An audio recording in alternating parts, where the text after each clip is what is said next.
अखण्डविष्णुकार्यं व्यासन्तेन चराचरं तत्पदं दर्शितं येन तस्मै श्रीलक्ष्म्याय नमः। नारायण नारायण नारायण।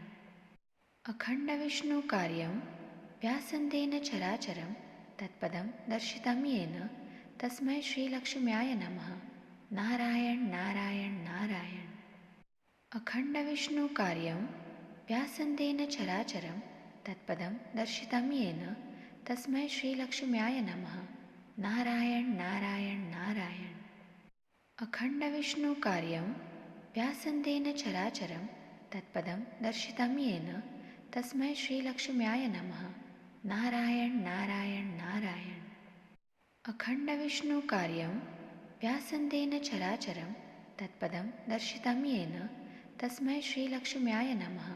नारायण नारायण नारायण।